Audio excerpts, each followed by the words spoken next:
नमस्कार दोस्तों, मैं हूं दीपक चौरसिया और आज हम बात करेंगे अल्लू अर्जुन की। अल्लू अर्जुन को क्यों परेशान किया जा रहा है? क्या परेशान की जा रही है? क्या एक एजेंडे के तहत उनके खिलाफ राजनीति की जा रही है? क्योंकि भाई एक बार आपने उसको गिरफ्तार कर लिया भगदड़ केस के मामले में, फिर उसके बाद क्या होता है, एक बार गिरफ्तारी हो जाती है, उसके बाद जो है आप क्वेश्चनिंग के लिए उनको फिर से बुला लेते हैं कल। तो क्या कोई डिज़ाइन है अल्लू अर्जुन की इस बात के पीछे? क्या अल्लू अर्जुन को परेशान किया जा रहा है? और अगर परेशान किया जा रहा है तो इसके पीछे की राजनीति क्या है? परेशान किया जा रहा है तो इसके पीछे क्या-क्या हो रहा है? परेशान किया जा रहा है तो इसके पीछे का हेडलाइन मैनेजमेंट क्या है? परेशान किया जा रहा है तो ओवैसी से लेकर रेवंत रेड्डी उन पर हमले क्यों कर रहे हैं? जूनियर ओवैसी ने उन पर बहुत बड़ा हमला किया।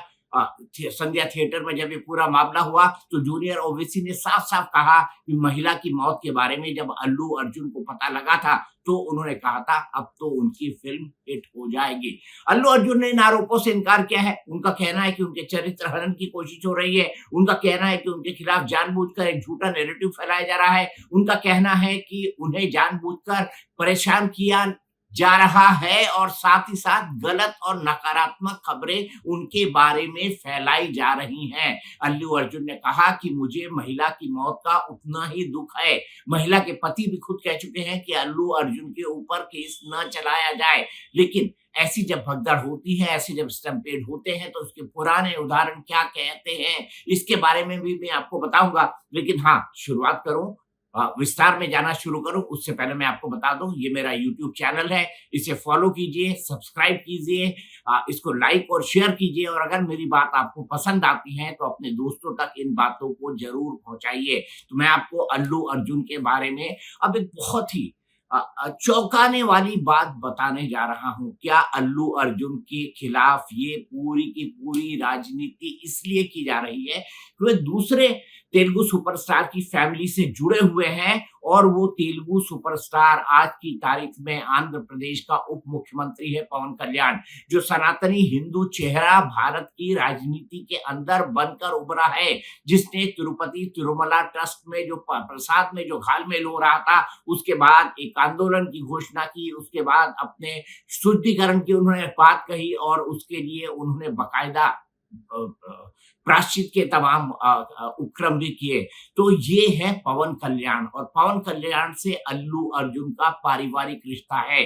पवन कल्याण अल्लू अर्जुन के अंकल लगते हैं क्योंकि चिरंजीवी के वो छोटे भाई हैं। चिरंजीवी सीधे-सीधे अल्लू अरविंद के परिवार से जुड़े हुए हैं, उनके रिश्तेदार लगते हैं। लिहाजा क्या कहीं पर निगाहें हैं और कहीं पे निशाना साधा जा रहा है, इसी का हम विश्लेषण करेंगे। लेकिन सबसे पहले देख लेते हैं, आपने उसके खिलाफ केस दर्ज किया, कोई दिक्कत नहीं है। ऐसा मामला शाहरुख खान के बारे में भी जब रईस फ़िल्म आई थी, इसके इसके बारे में आया था, रईस फ़िल्म के बारे में आया था कि रईस फ़िल्म में भी भगदड़ हुई थी। उस भगदड़ में भी शाहरुख खान का नाम कोर्ट के द्वारा ऐड हुआ था, लेकिन वो मामला भी रफ़ा-दफ़ा हो गया। ऐसी कई सारी भगदड़ें होती हैं, लेकिन मुख्य इंसान को कभी नामज़द नहीं किया जाता। हाल ही में याद कीजिए हाथरस की घटना, हाथरस में भी भगदड़ की घटना हुई थी, वहाँ पे कई सारे लोग मारे गए थे, लेकिन जिस संत का वो कार्यक्रम था या जिस साधु का जो कार्यक्रम था, उसमें उसे नामज़द नहीं किया गया था। यहाँ पर भी अल्लू अर्जुन को नामज़द किए जाने के खिलाफ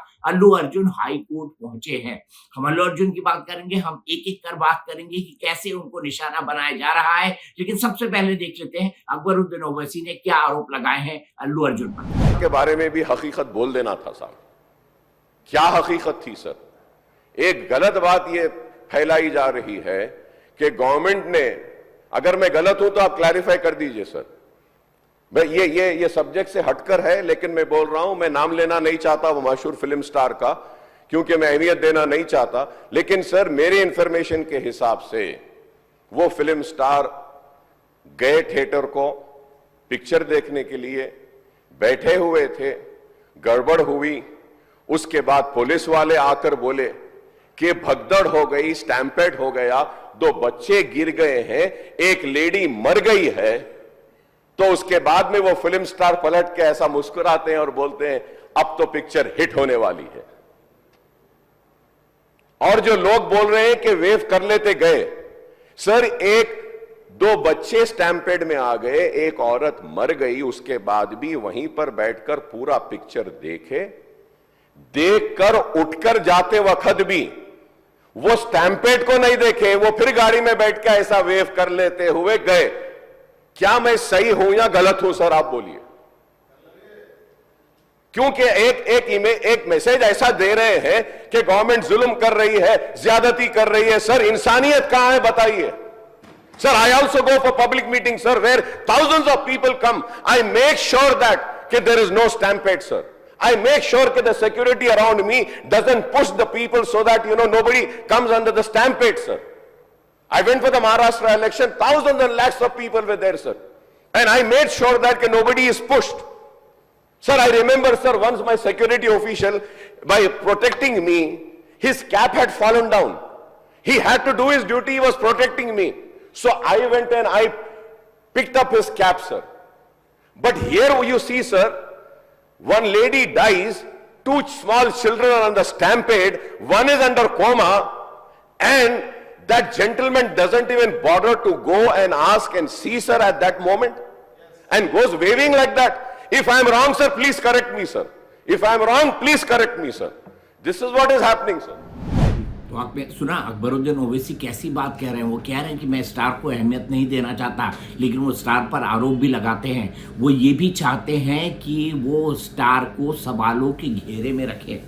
अब अकबरुद्दीन ओवैसी की क्या कोई जातीय दुश्मनी है उनसे, या अकबरुद्दीन ओवैसी की कोई जातीय दुश्मनी है अल्लू अर्जुन से? ऐसी कोई बात है क्या? अल्लू अर्जुन राजनीतिक फील्ड से आते हैं, ऐसी भी बात नहीं है। तो अल्लू अर्जुन के ऊपर ओवैसी, जूनियर ओवैसी ये बयान क्यों दे रहे हैं? और मुख्यमंत्री रेवंत रेड्डी भी उस बयान की तस्दीक करते हैं। मुख्यमंत्री रेवंत रेड्डी क्या कहते हैं वो भी मैं आपको सुना देता हूं। आप बिजनेस कर लो, आप पिक्चर निकालो, पैसे कमाओ, सरकार से इंसेंटिव्स ले लो, सब्सिडीज ले लो, स्पेशल प्रिविलेज शूटिंग के लिए जो होना है वो मांगो, मगर किसी का हत्या होने के बाद, किसी का जान चलाने के बचाने के बाद, किसी का जान लेने के बाद आज स्पेशल प्रिविलेज मांगे तो ये सरकार में नहीं मिलने वाले। मैं जब तक मैं कुर्सी में रहता हूं तब तक नहीं देता हूं। ज्यादातर राजनीतिक दल इस मामले में, खासतौर पर भारतीय जनता पार्टी, वो अल्लू अर्जुन के समर्थन में उतर आई है। उसका कहना है कि कांग्रेस की सरकार को और अकबरुद्दीन ओवैसी को अल्लू अर्जुन को निशाना नहीं बनाना चाहिए। ये सब ऐसे वक्त हुआ है जब अल्लू अर्जुन की पुष्पा 2 ने कमाई के सारे रिकॉर्ड्स पार कर दिए हैं। अल्लू अर्जुन की पुष्पा 2 1000 करोड़ रुपए के क्लब में शामिल होने वाली, सबसे तेजी से शामिल होने वाली पहली भारतीय फिल्म बन गई है। पुष्पा का डायलॉग है ना, पुष्पा झुकेगा नहीं, ऐसा करता है अल्लू अर्जुन, पुष्पा झुकेगा नहीं। तो पुष्पा का जो ये डायलॉग है, क्या अल्लू अर्जुन यहां पर झुकेंगे? उनके तेवर से तो नहीं लगता। लेकिन अब मैं आपको बता देता हूं कि ये पवन कल्याण और चिरंजीवी वाला मामला है क्या आखिरकार। मैं आपको समझाना चाहता हूं। पवन कल्याण जो है, जो उप मुख्यमंत्री हैं, चंद्रबाबू नायडू की पार्टी के साथ उनका अलायंस हुआ था और आंध्र प्रदेश के चुनाव में उन्होंने थंपिंग मेजोरिटी हासिल की है। ऐसे में पवन कल्याण ने नई तरह की राजनीति साउथ के अंदर शुरू की है। अगर आप हिंदुत्व की राजनीति दक्षिण भारत के राज्यों में देखेंगे, तमिलनाडु में उसका कोई स्कोप नहीं है, केरल में एक हद तक उसका स्कोप नहीं है, कर्नाटका में उसका भारी इस्तेमाल है। इसीलिए कर्नाटक के अंदर पे समय समय में बीजेपी की सरकार आती रहती है। आंध्र प्रदेश में बीजेपी अपने पैर वैसे नहीं जमा पाई है, लेकिन तेलंगाना में वो जमा पाई है। और पवन कल्याण ने जो राजनीति शुरू की है वो हिंदुत्व की राजनीति है। हिंदुत्व के पोस्टर बॉय बने हैं साउथ इंडियन की पॉलिटिक्स में, और साउथ इंडिया की पॉलिटिक्स में पैराडाइम शिफ्ट आ सकता है, जिसको बोलते हैं ना सी चेंज, सामुद्रिक परिवर्तन या सामूहिक परिवर्तन आ सकता है पवन कल्याण की इस राजनीति के चलते। तो दुकान किस किस की बंद हो सकती है? वहां से दुकान पर असर, डीएमके की राजनीतिक दुकान पर भी असर पड़ता है, लेफ्ट पार्टियों की राजनीतिक दुकान पर भी असर पड़ता है, कांग्रेस पर इसका सबसे ज्यादा असर पड़ता है, क्योंकि रीजनल पार्टी का तो अपना वोट बैंक है, कांग्रेस का अपना एक छोटा वोट बैंक है जो आंध्र प्रदेश और साउथ के राज्यों में है। इस बार कांग्रेस पार्टी में आंध्र प्रदेश में कई सारे एक्सपेरिमेंट करके करके बहुत हाई पिच कैंपेन से चुनाव लड़ा था, लेकिन इसके बावजूद भी कांग्रेस पार्टी का कुछ नहीं हो पाया। तो यहाँ पर एक नई तरह की राजनीति की शुरुआत जो है पवन कल्याण ने आंध्र प्रदेश के अंदर की है। क्या उस राजनीति को रोकने की कोशिश हो रही है? देखिए, चिरंजीवी और उनके भाई पवन कल्याण या फिर अल्लू अर्जुन का परिवार या फिर अल्लू अरविंद उनके पिताजी, ये तमाम लोग हैं ना, ये तेलुगु फिल्म इंडस्ट्री के, जिसको कहा जाए ना, शिखर पुरुषों में से एक हैं। ये सब एक ही परिवार से जुड़े हुए लोग हैं। इनमें से देखिए, आंध्र प्रदेश की राजनीति में सुनहरे जो पर्दे हैं, सुहाना या सुनहरा पर्दा जो है, उससे राजनीति के अंदर उतर जाना, ये बहुत आम बात है, ये बहुत प्रचलन की बात है। आपने जयललिता को देखा, आपने डीएमके के करुणानिधि को देखा, वो भी फिल्म लाइन से आते हैं। उदयनिधि स्टालिन तो खुद फिल्में करते हैं, फिल्म लाइन से जुड़े हुए हैं। इसके अलावा आपने एनटीआर को देखा, चमत्कारिक परिवर्तन उन्होंने आंध्र प्रदेश की राजनीति से किया था। कितने बड़े मेगा स्टार थे। अब आप जूनियर एनटीआर को देख लीजिए। तो राजनीतिक परिवार ही वहां की जो है पूरी की पूरी राजनीति चलाते रहे हैं आंध्र प्रदेश के अंदर, और उनका अपना एक दबदबा रहा है। वैसे ही अल्लू अर्जुन के परिवार का अपना एक दबदबा है वहां की राजनीति के अंदर।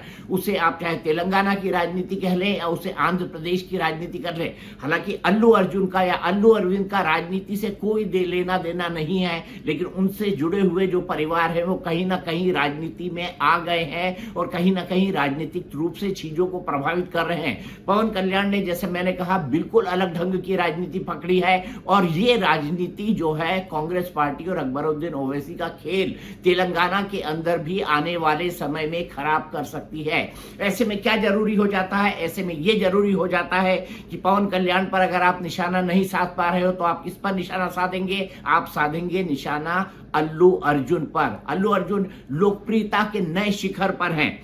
अब अपनी सफाई में अल्लू अर्जुन ने क्या कहा, ये मैं आपको बता देता हूं। उन्होंने अपनी सफाई में क्या कहा, ये मैं आपको बता देता हूं। अल्लू अर्जुन ने कहा कि मेरे बारे में बहुत सारी गलत फहमियां, गलत सूचनाएं और गलत आरोप है। मैं चरित्र हनन से बेहद अपमानित महसूस कर रहा हूं। ये वो वक्त है जब मुझे जश्न मनाना चाहिए, खुश होना चाहिए, लेकिन पिछले 15 दिनों से मैं कहीं नहीं जा पाया हूं। कानूनी तौर पर मैं बंधा हुआ हूं, कहीं नहीं जा सकता। उन्होंने ये भी कहा कि ये बहुत दुर्भाग्यपूर्ण हादसा है। मैं किसी के खिलाफ बात नहीं करना चाहता। पुलिस के अनुसार महिला के पति की शिकायत के आधार पर मामला दर्ज किया गया है। और अल्लू अर्जुन ने कहा कि मैंने उनको आर्थिक मदद देने की भी पेशकश की। अल्लू अर्जुन की तरफ से उनके परिवार को 25 लाख रुपए दिए गए हैं। आगे मैं आपको बताऊंगा कि कैसे इस पूरे मामले पर अब राजनीति घुस आई है। बीजेपी के आरोप लगा रही है, बाकी पॉलिटिकल पार्टीज क्या कह रहे हैं, और कल की जो पूछताछ है उसके बाद एक बार ये इंडिकेशन बहुत हद तक मिला है कि अल्लू अर्जुन के बुरे दिन अभी खत्म नहीं हुए। अब भारतीय जनता पार्टी का इस पूरे मामले पर यह कहना है कि इस तरह से जो अच्छे कलाकार हैं, देखिए पुष्पा 2 ने अगर 1000 करोड़ रुपए कमाए हैं तो उसमें कौन कौन लोग इन्वॉल्व हैं, कितना बड़ा रोजगार ये देती है, ऐसी फिल्में कितना बड़ा रोजगार देती हैं। और आंध्र प्रदेश और तेलंगाना की बैकबोन में फिल्म इंडस्ट्री है, अगर ये कहा जाए तो गलत नहीं होगा। ऐसी फिल्में रोजगार देती हैं साउंड इंजीनियर को, इलेक्ट्रीशियन को, कैमरामैन को, वीएफएक्स आर्टिस्ट को, ग्राफिक वाले को, स्टूडियो वाले को, लोकेशंस वाले को, कितने सारे लोग, हजारों लाखों लोग एक फिल्म से जुड़े हुए रहते हैं। और अगर 1000 करोड़ रुपए अल्लू अर्जुन ने कमाए हैं तो निसंदेह उन्होंने भी कमाए हैं, उनकी प्रोडक्शन कंपनी ने भी कमाए हैं, और उससे कितने हजारों घरों को रोजगार मिलता है, हमको ये भी सोचना चाहिए। तो अल्लू अर्जुन की गिरफ्तारी को लेकर आईएनबी मिनिस्टर ने भी दुख जताया था। उन्होंने कहा था ये जो कुछ हो रहा है गलत हो रहा है। कुछ लोगों ने ये भी कहा है कि जैसे शहजाद पूनावाला, उन्होंने ये भी कहा कि इमरजेंसी जैसी सिचुएशन को थोपने की कोशिश कर रही है आंध्र प्रदेश की राजनीति में। इसे हेडलाइन मैनेजमेंट से भी जोड़कर देखा जा रहा है। अब ये पूरा मामला क्या था? पूरा मामला ये था कि दिसंबर में के पहले हफ्ता में संध्या थिएटर है हैदराबाद के अंदर, जिसके अंदर अल्लू अर्जुन को आना था। अल्लू अर्जुन जो है वो अल्लू अर्जुन जो है वो अपने फिल्म के प्रीमियर के दौरान आए, यहाँ पर काफी मात्रा में फैंस जमा हो गए। उन पर यह आरोप भी लगा कि उन्होंने बाहर निकल के रोड शो किया, जिससे अल्लू अर्जुन इनकार करते हैं। लेकिन उसमें हुआ ये कि संध्या थिएटर के लोगों की गलती थी, या पुलिस का इंतजाम नाकाफी था, या पुलिस ये कह रही थी कि अल्लू अर्जुन वहां पर ना आए, लेकिन फिर भी अल्लू अर्जुन आ गए। नतीजा ये हुआ कि संध्या थिएटर के गेट पर भगदड़ मचती है। एक महिला रेवती, उसके 2 बच्चे घायल होते हैं। बच्चों को तो बचा लिया जाता है, लेकिन रेवती नहीं बच पाती है और उसकी डेथ हो जाती है, उसकी मौत हो जाती है। इसी हत्या के मुकदमा दर्ज होने के बाद से ये पूरी की पूरी राजनीति शुरू हुई है, और इसी राजनीति के फलस्वरूप अल्लू अर्जुन को अपनी एक रात जो है जेल के अंदर भी गुजारनी पड़ी। अब सवाल ये उठता है कि तेलंगाना सरकार की ये कार्रवाई कहां पर जाकर रुकेगी? क्या कोर्ट इस मामले में इंटरवीन करेगी? हाई कोर्ट में केस रद्द करने के लिए अल्लू अर्जुन गए हैं, उसके बारे में सुनवाई चल रही है। अल्लू अर्जुन का कहना है कि उसमें उनका कोई दोष नहीं है, जो भी कुछ हुआ है। इससे पहले भी रईस फिल्म जो आई थी ना गुजरात में, उसमें एक भगदड़ हुई थी। इसमें शाहरुख खान जो है वो भी वहां पर मौजूद थे, जिसमें एक शख्स की मौत हो गई थी। इस मामले में क्या हुआ मैं आपको बता दूं। इस मामले में ये हुआ था कि ऊपर किसी कोर्ट के कहने पर शाहरुख खान के खिलाफ मामला तो दर्ज हुआ था, लेकिन शाहरुख खान के ऊपर किसी भी तरह की कोई कार्रवाई नहीं हुई थी। शुरुआती तौर पर जब एफआईआर की गई थी तो भीड़ की वजह से जो है मौत हुई, ये कहा गया था। उसमें शाहरुख खान को नामजद नहीं किया गया था, लेकिन इस एफआईआर में अल्लू अर्जुन को नामजद किया गया है। ताबड़तोड़ उनके खिलाफ कार्रवाई भी हो रही है। हाल ही में ये नई खबर आई कि अल्लू अर्जुन के घर के ऊपर गमले फोड़े गए, पत्थर फेंके गए। देखिए ये तमाम दृश्य मैं आपको दिखा रहा हूँ। गमले फेंके गए, पत्थर फेंके गए, गमलों को फोड़ा गया। और ये जो छात्र थे ये किसी यूनिवर्सिटी से जुड़े हुए थे। ये भी कहा जा रहा है कि ये मुख्यमंत्री रेवंत रेड्डी से सीधे सीधे जुड़े हुए थे। इन छात्रों की कुछ तस्वीरें निकलकर रेवंत रेड्डी के साथ आई थी, ये भी खबर सामने आई थी। हालांकि रेवंत रेड्डी ने इस पूरे मामले की निंदा की है। इसके बावजूद छात्रों को गिरफ्तार किया गया, उनको पकड़ा गया। पकड़ने के बाद उनको फौरी तौर पर जमानत भी मिल गई।